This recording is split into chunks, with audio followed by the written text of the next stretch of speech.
બહુ તાપ લાગતો છે. ભર બપોરમાં અમે આ જોવા નીકળેલા છે. મારો બુદ્ધિ જ નથી કે અમે સાંજે આવીએ, પણ આજે બહુ બ્યુટીફુલ છે. બતાવું તમને આખું મેં હજુ એક્સપ્લોર કરીએ આગળ.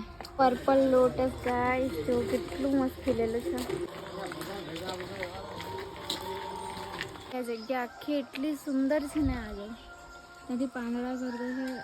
આખું આ બધી મૂર્તિ એમ ઉપર નીચે એવી રીતે બનાવેલી છે. એટલું સુંદર છે ને આ બધું કે મેં શું કહું. હજુ બતાવો, હજુ બહુ બધું છે. અમે ત્યાંથી ચડીને એમ પાછા અહીંયાથી ઉતરીને પાછા આ પુલ પર આવેલા છે. અહીંથી ઉતરીને નીચે જવાનું છે. ચાલો તમને બતાવું. ટનલમાં જવાના છે કોઈ, તો આઈ ડોન્ટ નો બતાવું. અહીં રહ્યા हम इन सब झूठे मूठे राक्षसों से डरते हैं. सॉरी, डरते नहीं.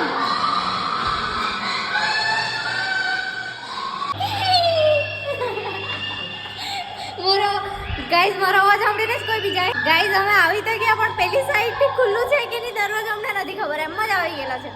ઇફ નહીં આવ્યું બંધ હશે તો પાછું અમારે ફરીને જવા પડશે. બસ અહીંયા અવાજ આવતા છે ને પૂતલા મૂકેલા છે. અમે આપણે આવું મોટા થઈ ગયેલા એટલે નહીં બીવાનું.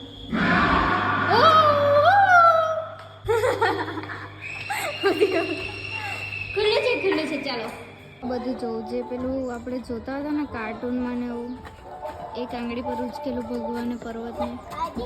ભાઈ આટલી જાડી ક્યારે થઈ ગઈ મેં ગાઈસ? અરે બાપરે, આટલી બધી જાડી. આ જાડી, આ પટલી ગાઈસ.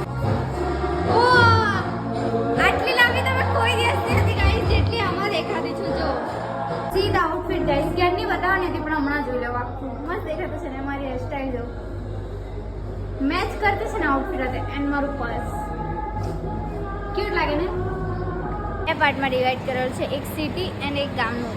આ સિટીનું છે. આ જો આ લોકો પહાડમાંથી ટ્રેન એન્ડ કાઢેલું છે અને કેટલું સુંદર છે. એન્ડ આ ગામડાનો વ્યૂ છે. આટલું કરજો એ ગાઈસ જીવનમાં, બીજું કંઈ નહીં. આ જો કેટલું સુંદર છે. તમને સ્વામિનારાયણ પ્રભુની સૌથી મોટી મૂર્તિ બતાવો. આ જો કેટલી મોટી છે. જો અમે નાના હતા ટ્યુશનમાંથી આવ્યા ને તો અહીંયાનો ફોટો છે આખા ગ્રુપનો, પણ તે ડિલીટ થયું છે. તો હું તમને બતાવું. એ યાદ છે તો હું કરંટ લાગતું તું હશે. લો પહોંચો છે ગાઈસ, નહીં જવાના. ઇફ તૂટી ગયો ને અંદર પડી ગયા તો જો ગાડી ફરવાનું છે. સો નો રિસ્ક. આપણે ચાલતા જાય બીજી સાઈડથી. થાકી ગયા ગાઈસ, બસ હવે નહીં ચલાય. અમે મતલબ આખું જોઈ લીધું. એમ તો બહુ મોટું છે. મેં અડધું જ બતાવેલું છે. તમને હજુ બહુ બધું જોવાનું બાકી છે. મેં તમને બધું બતાવું તો તમે બોર થઈ જશે, એટલે મેં તમને અડધું જ બતાવેલું છે. બટ બહુ જ મસ્ત છે. થાકી જવાય બિકોઝ અમે બપોરે આવ્યા, અમને બહુ ખબર નથી. એટલે સાંજના ટાઈમે આવવાનું, બિકોઝ અહીંયા લાઇટ શો ને બધું બહુ બધું થતું છે, બીજું એક્ટિવિટી. પણ હવે અમારી શક્તિ નથી, તમને ખબર જ પડતી હશે મારે બોલવાથી. તો હવે અમે જઈએ બીજી રેસ્ટ કરવા માટે.